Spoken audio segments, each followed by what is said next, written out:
दोस्तों, मलिक सिराज अहमद आपकी खिदमत में हाजिर। जैसा कि आप जानते हैं कि डरा गाजी खान का हल्का, कौमी असम्बली का हल्का एंड 185 का ज़िमनी इलेक्शन, जो मुसलसल पॉलिटिकल वीलॉग्स हैं वो इसी एक इशू के ऊपर आ रहे हैं कि लोगों का इंटरेस्ट है इसके अंदर। कौमी असम्बली की जो सीट है, एक ही सीट हमारे यहाँ खाली हुई है, तो उसके ऊपर ज़ाहिर है पॉलिटिकल हल्कों के अंदर जो सियासी हल्के हैं वहाँ पर एक ही डिस्कशन चल रही है कि यहाँ से एमएनए कौन मुंतखब होगा। तो उसी सिलसिले में आज एक थोड़ी सी डेवलपमेंट, कल 14 सितंबर गुज़श्ता रोज़ 3-4 चीज़ें हुई। एक तो साबिक मिनिस्टर और साबिक ज़िला नाज़िम सरदार मकसूद खान लगारी की तीसरी बरसी, वो चोटी ज़ेरी में उनकी जो रिहाइशगाह थी वहाँ पर तकरीब हुई, दुआया तकरीब हुई। उसमें उनके दोस्तों की और उनके जो सपोर्टर्स थे उनकी एक बहुत बड़ी तादाद ने शिरकत की।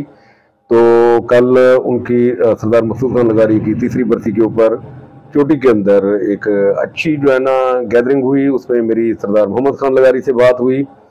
इस तकरीब के बाद मैंने उनसे पूछा कि NA-185 के हवाले से पीटीआई की जो बतौर पार्टी पॉलिसी है उसके ऊपर आपके पास क्या अपडेट्स हैं। तो उन्होंने ये कहा कि फ़िलहाल पार्टी ने इसके ऊपर कोई डिसीजन नहीं लिया और अभी ये फैसला होना बाकी है कि ये इलेक्शन में हिस्सा लेंगे या नहीं लेंगे।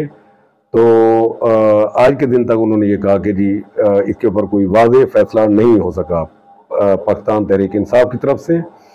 अच्छा, दूसरा ये हुआ कि जी पाकिस्तान मुस्लिम लीग नून की टिकट के ख्वाहिशमंद और सेनेटर डॉक्टर हाफिज अब्दुल करीम के साहबजादे उसामा अब्दुल करीम डेरा गाजी खान पहुँचे। कल उनका भरपूर मसरूफ़ दिन रहा। उन्होंने मुख्तलिफ अपने सपोर्टर्स के पास उन्होंने हाज़िरी दी, वहाँ पर पहुँचे, मेल मुलाकात, एक पॉलिटिकल जो एक कैंपेन का तरीका होता है उन्होंने वो अपनाया और फिर एक मदरसे का इफ्तिताह भी किया। तो कल उनका भी सियासी तौर पर एक भरपूर दिन गुजरा। उसामा अब्दुल करीम एक दफ़ा फिर लाहौर से वापस डीजी खान पहुंचकर अपनी जो इंतखाबी मुहिम है उसका वो आगाज़ कर चुके हैं। इस बात के कतई नज़र कि फ्यूचर में आइंदा जब ये शेड्यूल अनाउंस होगा उसके बाद पार्टी का जो डिसीजन होगा उस वक्त तक मेरा ख्याल है कि जितने नून लीग के उम्मीदवार हैं वो सब के सब अपनी इंतखाबी मुहिम को जारी रखेंगे तावक्त के जब तक पार्टी फैसला नहीं करती।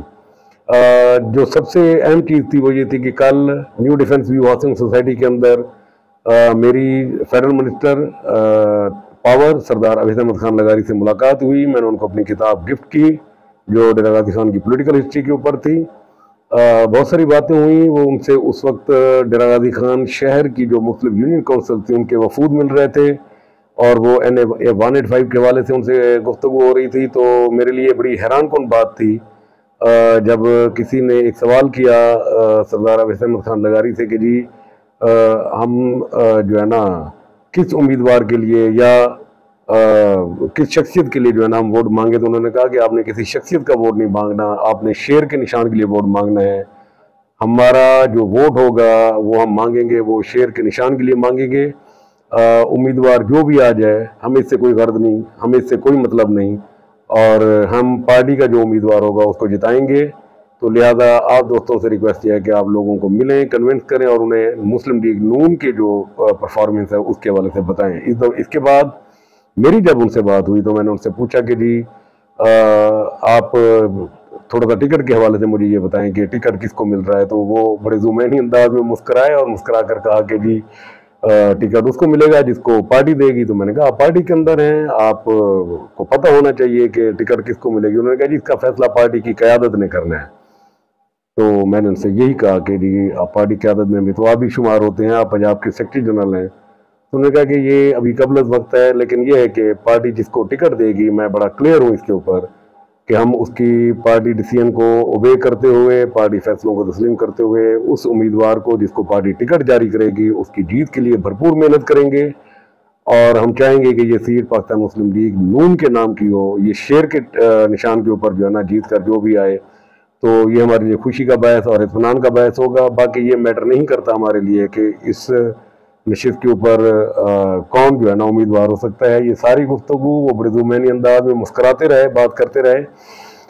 ज़ाहिर है इससे अब थोड़ा सा अंदाज़ा लगाया जा सकता है कि उनके साथ उस वक्त मुस्लिम लीग नून के जो टिकट होल्डर टिकट के ख्वाहिशमंद हैं महमूद कादर खान लगारी वो भी उनके साथ बैठे थे, और मैं हैरान हूँ कि इस बात पर वो दोनों मुस्कुराते रहे, लेकिन मुझे ये नहीं बताया कि टिकट किसको मिलेगा। ये ज़रूर कहा कि पार्टी क़यादत जिसका फैसला करेगी हम लोग उस फैसले की पाबंदी करेंगे और उस उम्मीदवार की भरपूर सपोर्ट करेंगे। ये थे सरदार अवैस अहमद खान लगारी, ना कहते हुए अपने मुस्कुराहट से और अपनी गुफ्तगू से वो बहुत कुछ कह गए। देखते हैं कि आने वाले दिनों में पाकिस्तान मुस्लिम लीग नून इस हवाले से क्या डिसीजन लेती है, वो किसको अपना उम्मीदवार बनाती है। लेकिन कल जो कुछ मैंने अपनी आंखों से new defence view housing society में महमूद कादर खान लगारी के और सरदार अवैस अहमद खान लगारी का जो पॉलिटिकल ऑफिस है उसके अंदर जितना लोगों का, शहर के लोगों का रश देखा, जिस तरह यूनियन काउंसिल वाइज मुलाकातें देखी, वो एक अजीब तरीके से टेम्पो बना हुआ था। तो मुझे नहीं लगता कि शायद इनको कहीं पे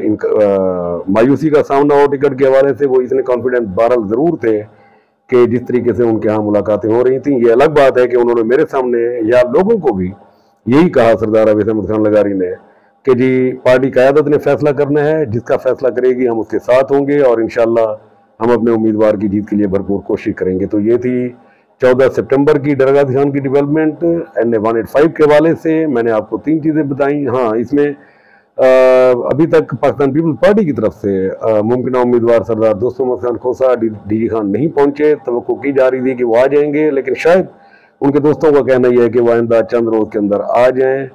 वो भी मेरा ख्याल है कि पार्टी क़यादत के मुंतज़िर हैं कि पार्टी क़यादत कोई फैसला करे, उसके बाद वो अपनी लाइन ऑफ एक्शन जो है ना वो डिसाइड करें कि उन्होंने करना क्या है।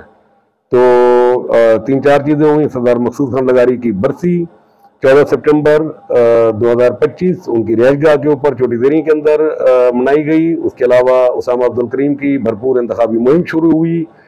सरदार अवैस अहमद खान लगारी की भी लोगों से मुलाकातें रहीं और उसमें वो उनको मुस्लिम लीग नून को वोट देने के लिए कन्विंस करते रहे। उन्होंने किसी उम्मीदवार का नाम नहीं लिया। उनका कहना यह था कि जी पार्टी जिसको टिकट देगी हम आप और हमने मेहनत करके अपने उम्मीदवार को जिताना है।